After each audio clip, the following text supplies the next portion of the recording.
Last year, the Trump administration denied federal funding for two disasters in Colorado, the Lee and Elk fires in Rio Blanco County and major flooding in La Plata, Mineral, and Archuleta counties. Without the FEMA funding, those communities are now grappling with how they'll pay for the ongoing repairs while deciding where to divert funds from other public projects. I drove to Southwest Colorado to see firsthand the destruction those October floods wreaked in the towns of Pagosa Springs and Vallecito.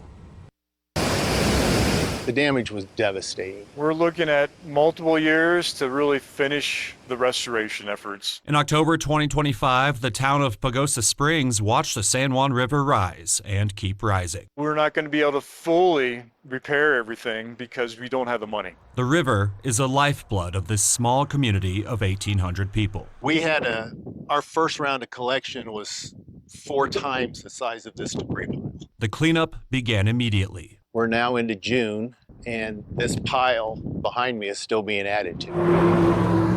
Pagosa Springs relies on its tourism and recreation economy. Apart from debris removal, riverbanks had to be stabilized. The erosion on this bank reached about 3 feet away from the corner of the building up here. And a pedestrian bridge had to be redesigned, adding 30 feet because of the erosion. That's going to increase our costs for that project as well. About 8 months after record-breaking and destructive flooding here in Southwest Colorado, these small communities are still reeling, repairing, and rebuilding infrastructure, wondering why the Trump administration and FEMA have seemingly abandoned them and what it would take to actually secure federal funding. We're looking at borrowing money, which then exasperates the problem because now we're also paying interest for these large ticket items. So we are meeting regularly to kind of decide what needs to be cut from future budgets, which is unfortunate because those are things that need to happen too. The town estimates they have another $3 to $4 million worth of repairs, including a new sewer line lift station.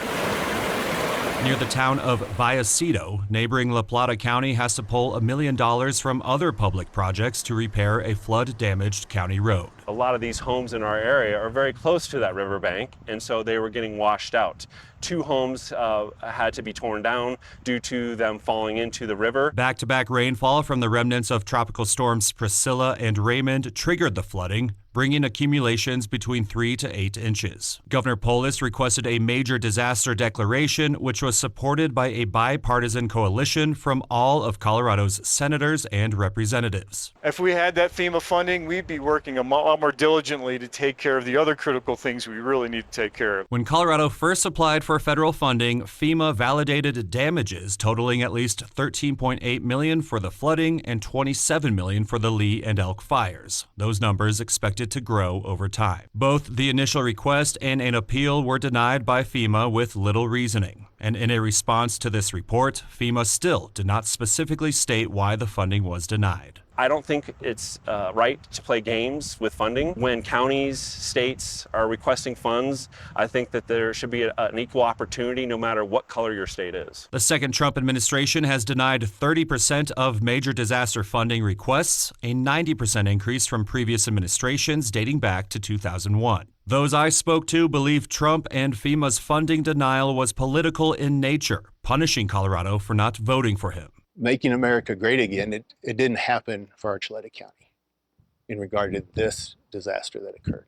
In 2024, 56% of Archuleta County voted for Trump. In Mineral County, 55%. And in Vallecito, 53% favored Trump. We can only assume the denial was because we have a governor that's a Democrat, which as a voter, and most of the voters in this community would seem as a really odd thing to hold us captive because of something we're not in control of. As these rural communities still face years of recovery, the state of Colorado says it does not have the capacity to fully fund repairs without federal assistance. And these Southwest Colorado towns are losing optimism for a positive path forward. I remain hopeful that maybe there was some deal by the governor and by the Trump administration to say, hey, look, maybe we could release some FEMA funding, but I'm not going to hold my breath.